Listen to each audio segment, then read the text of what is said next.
ಮಕ್ಕಳ immune system ಆಗಿರ್ಬೋದು, wait ಗೇನಿಗೆ help ಮಾಡೋದಾಗಿರ್ಬೋದು, ಅಥವಾ ಆಂಟಿ ಆಕ್ಸಿಡೆಂಟ್ ಪ್ರಾಪರ್ಟಿ ಜಾಸ್ತಿ ಇರುವಂಥ ಈ ಒಂದು ರೆಸಿಪಿನ ಟಕ್ ಅಂತ ಒಂದು 10 ಮಿನಿಟ್ಸ್ನಾಗ ನೀವು ರೆಡಿ ಮಾಡಿಬಿಡ್ಬೋದು.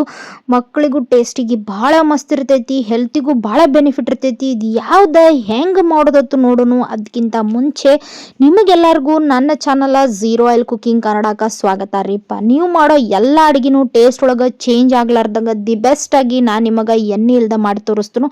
ಯಾರೆಲ್ಲ ಫಸ್ಟ್ ಟೈಮ್ ನನ್ನ ಚಾನಲ್ ನೋಡತ್ತೀರಿ ದಯವಿಟ್ಟು ಸಬ್ಸ್ಕ್ರೈಬ್ ಮಾಡ್ಕೊರಿ ಮತ್ತು ಕಡಿ ತನಕ ನೋಡ್ರಿ. ಬರ್ರಿ ಹಂಗಾರ ಶುರು ಮಾಡೇ ಬಿಡೋನು. ಭಾಳ ಸಿಂಪಲ್. ಒಂದು ಮಿಕ್ಸಿ ಜಾರ್ ತಗೊಂಡ 1 ಚಮಚದಷ್ಟು ಧನಿಯಾ ಕಾಳು, 1 ಚಮಚದಷ್ಟು ಜೀರಿಗೆ ಹಾಕೊಂಡು ಬಿಡ್ರಿ. ಅದಕ್ಕೆ ಒಂದು ಸ್ವಲ್ಪ ನಿಂಬೆ ಹಣ್ಣಿನ ಗಾತ್ರದಷ್ಟು ಹುಣಸೆ ಹಣ್ಣು, ನಿಮಗೆ ಖಾರಕ್ಕೆ ತಕ್ಕಂಗೆ ಬ್ಯಾಡಿಗೆ ಮೆಣಸಿನಕಾಯಿ ಹಾಕೋರಿ, ಯಾಕಂದ್ರೆ ಮಕ್ಕಳಿಗೆ ಮಾಡೋದ್ರಿಂದ ಖಾರ ಇರಬಾರ್ದು ಅದಕ್ಕೆ. ಸೊ ಒಂದು ಸಣ್ಣ ಬಟ್ಲದಷ್ಟು ಹಸಿ ತೆಂಗಿನಕಾಯಿ ಅಥವಾ ಏನು ಕೊಬ್ಬರಿ ಅಂತ ಅಂತೀವಲ್ಲ ಅದನ್ನ ಹಾಕೊಂಡು ಬಿಡ್ರಿ. ಹಾಕೊಂಡು ರುಚಿಗೆ ತಕ್ಕಷ್ಟು ಉಪ್ಪು ಹಾಕೊಂಡು ಸ್ವಲ್ಪ ಒಂದು 4ರಿಂದ 5 ಡ್ರಾಪ್ಸ್ಗಿಂತ ಒಂದು ಸ್ವಲ್ಪ ಜಾಸ್ತಿ 1 ಚಮಚ ಅನ್ಕೊಂಡ್ಬಿಡ್ರಿ ಎಕ್ಸಾಕ್ಟಾಗಿ ಅಷ್ಟು ನೀರನ್ನು ಹಾಕೊಂಡು ಇದನ್ನು ಫುಲ್ ನುಣ್ಣಗೆ ರುಬ್ಕೊಂಡ್ಬಿಡ್ರಿ. ಇಲ್ಲ ಸ್ವಲ್ಪ ನಿಮಗೆ ಅದು ಘಮ ಇಷ್ಟ ಆಗ್ತೈತಿ ಅಂದ್ರೆ ತರಿ ರುಬ್ಕೊಂಡ್ರು ಏನು ಪ್ರಾಬ್ಲಮ್ ಇಲ್ಲ. ಸೊ ಇದನ್ನ ಒಂದು ಮಿಕ್ಸಿ ಜಾರಿಂದ ಏನು ಮಾಡ್ರಿ, ಒಂದು ಪಾತ್ರೆ ಒಳಗೆ ಟ್ರಾನ್ಸ್ಫರ್ ಮಾಡ್ಕೊಂಡು ಬಿಡ್ರಿ. ಇದಕ್ಕೆ 2 ಬಟ್ಲದಷ್ಟು ಅಕ್ಕಿ ಹಿಟ್ಟು ಹತ್ತೈತಿ. ಸೊ ಅಕ್ಕಿ ಹಿಟ್ಟಿಲ್ಲಪ್ಪ ಅಂದ್ರೆ ನೀವು ಗೋಧಿ ಹಿಟ್ಟು ಹಾಕೋಬಹುದು, ರಾಗಿ ಹಿಟ್ಟು ಹಾಕೋಬಹುದು, ಜೋಳದ ಹಿಟ್ಟು ಹಾಕೋಬಹುದು, ಸಜ್ಜಿ ಹಿಟ್ಟು, ಯಾವ ಹಿಟ್ಟು ನಿಮಗೆ ಇಷ್ಟ ಆಗ್ತೈತಲ್ಲ ಅದನ್ನ ಹಾಕೊಂಡು ಇದನ್ನ ಚಂದಂಗೆ ಗಟ್ಟಿಂಗೆ ಕಲಿಸ್ಕೋಬೇಕಾಗ್ತೈತಿ.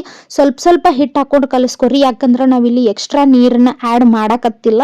ಅದಕ್ಕೆ ಎಷ್ಟು ಕ್ವಾಂಟಿಟಿ ಹಿಡಿತೈತೆ ಅಂತ ನೋಡ್ರಿ. ನಾ ಇವಾಗ ತೋರಿಸಿರೋ ಒಂದು ಮೆಜರ್ಮೆಂಟಿಗೆ ನನಗೆ 2 ಕಪ್ ಅಷ್ಟು ಇಲ್ಲೇನಾಗೈತಿಪ್ಪ ಅಂತಂದ್ರೆ ಹಿಟ್ಟಿನ ಅವಶ್ಯಕತೆ ಆಗೈತಿ.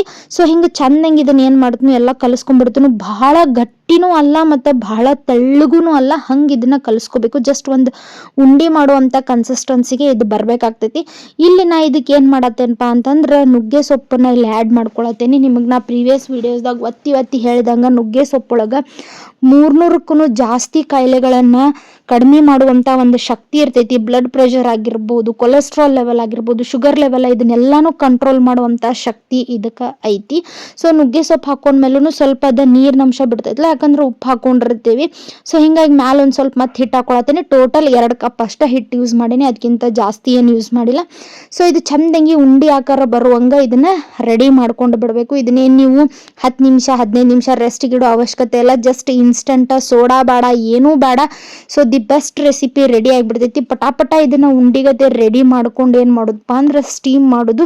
ಅದಕ್ಕಿಂತ ಮೊದಲು ಈ ನುಗ್ಗೆ ಸೊಪ್ಪೊಳಗೆ ಮೇನ್ ಏನೈತಿ, ಯಾಕೆ ಇದನ್ನ ನಾವು ತಗೋಬೇಕು ಅಂತಂದ್ರೆ ಇದ್ರೊಳಗೆ ಕಬ್ಬಿನ ಅಂಶ ಮತ್ತು ನಾರಿನ ಅಂಶ ಜಾಸ್ತಿ ಇರೋದ್ರಿಂದ ಡೈಜೆಷನಿಗೆ ಒಳ್ಳೇದು. ಅಷ್ಟೇ ಅಲ್ದ ಯಾರ ಮಕ್ಕಳಿಗೆ ದೇಹದೊಳಗೆ ರಕ್ತಹೀನತೆ ಆಗತೈತಿ ಅಥವಾ ದೊಡ್ಡವ್ರಿಗೆ ರಕ್ತಹೀನತೆ ಆಗತೈತಿ, ನನ್ನ ಮಕ್ಕಳು ಚಂದಂಗೆ ಊಟ ಮಾಡುವರು, ಒಟ್ಟು ವೇಟ್ ಗೇನ್ ಆಗ್ಬೋದು, ಅವ್ರಿಗೆ ಹೆಂಗಾರೆ ಮಾಡೋರಿಗೆ ವೇಟ್ ಗೇನ್ ಆಗಬೇಕು ಅಂತಂದ್ರೆ ನೀವು ನುಗ್ಗೆ ಸೊಪ್ಪು, ನುಗ್ಗೆಕಾಯಿಗಳನ್ನ ಮಕ್ಕಳಿಗೆ ದಿನನಿತ್ಯವಾಗಿ ಕೊಡ್ರಿ. ಯಾರ ದೊಡ್ಡವರು ಇರಲಿ ಸಣ್ಣವರು ಇರಲಿ ಡೈಲಿ ತೊಗೊಂಡ್ರು ಏನೂ ಪ್ರಾಬ್ಲಮ್ ಆಗೋದಿಲ್ಲ. ಅದ್ರಾಗೂ ಸ್ಪೆಷಲಿ ಡಯಾಬಿಟಿಕ್ ಪೀಪಲ್ ಅಂತೂ ಡೈಲಿ ತಗೋಬೇಕು. ಯಾಕಂದ್ರೆ ಇದು ಬಾಡಿ ಒಳಗೆ ಇನ್ಸುಲಿನ್ ಪ್ರೊಡ್ಯೂಸ್ ಆಗುವಂಗೆ ಮಾಡ್ತೈತಿ. ಒಂದು 10 ನಿಮಿಷ ಸ್ಟೀಮ್ ಮಾಡ್ಕೊಂಡು ಬಿಟ್ರಿಪ್ಪ ಅಂತಂದ್ರೆ ಹಿಂಗೆ ಅವ ಕಡುಬು ರೆಡಿ ಆಗಿಬಿಡ್ತಾವೆ. ಕಡುಬಲ್ಲ, ಇದು ಆ್ಯಕ್ಚುಲಿ ಪತ್ರೊಡೆ. ಸೊ ಇದನ್ನ ಹಿಂಗೆ ನೀವು ಚಂದಂಗೆ ಚಾಕು ಸಹಾಯದಿಂದನಾದ್ರೂ ಹಿಂಗೆ ಪುಡಿ ಮಾಡ್ಕೋಬಹುದು, ಇಲ್ಲ ಕೈ ಒಳಗಾದ್ರೂ ಪುಡಿ ಮಾಡ್ಕೋಬಹುದು. ಆರಾಮ್ಸೆ ಇದು ಹಿಂಗೆ ಪುಡಿ ಆಗಿಬಿಡ್ತೈತಿ. ಇದಕ್ಕೆ ಬೇಕಪ್ಪ ಅಂತಂದ್ರೆ ಸ್ವಲ್ಪ ಮಕ್ಕಳಿಗೆ ತಿನ್ನಿಸುವಾಗ ನೀವು ತುಪ್ಪ ಗಿಪ್ಪ ಹಾಕಿ ತಿನ್ನಿಸ್ಬಿಡ್ರಿ. ಬಾಜುಕೊಂದು ಫಿಲ್ಟರ್ ಕಾಫಿ ಇಲ್ಲ ಕಡಕ್ ಚಾ ಇತ್ತಂದ್ರೆ ಅಮ್ಮ ದೇವ್ರೇ ಸ್ವರ್ಗಕ್ಕನ ಕಿಚ್ಚ ಹಚ್ಬೋದು. ಅಷ್ಟು ಟೇಸ್ಟಿ ಆಗಿರ್ತೈತಿ. ಸೊ ನಿಮ್ಗೆ ಇನ್ನೂ ಸ್ವಲ್ಪ ಚಟಪಟ ಟೇಸ್ಟ್ ಬೇಕಾಯ್ತು ಅಂದ್ರೆ ಇದಕ್ಕೊಂದು ಚಟ್ನಿನೂ ನೀವು ರೆಡಿ ಮಾಡ್ಕೋಬಹುದು, ಬಟ್ ಅವಶ್ಯಕತೆ ಇಲ್ಲ. ಈ ಒಂದು ಯಾರಿಗೆಲ್ಲ ಬೇಕನ್ನಿಸುತ್ತೋ ಇದು ಮಾಡ್ಕೋಬಹುದು. ಹಿಂಗೆ ಒಂದು ಬಟ್ಲೊಳಗೆ ಅದನ್ನ ಹಾಕೊಂಡ ಬಾಜುಕ ಫುಲ್ ಹೊಗಿ ಬರುವಂಥ ಒಂದು ಫಿಲ್ಟರ್ ಕಾಫಿ ಇತ್ತಂದ್ರೆ ಯಪ್ಪ ನನಗೆ ಹೇಳುವಾಗನ ಬಾಯಾಗ ನೀರು ಬರತೈತಿ.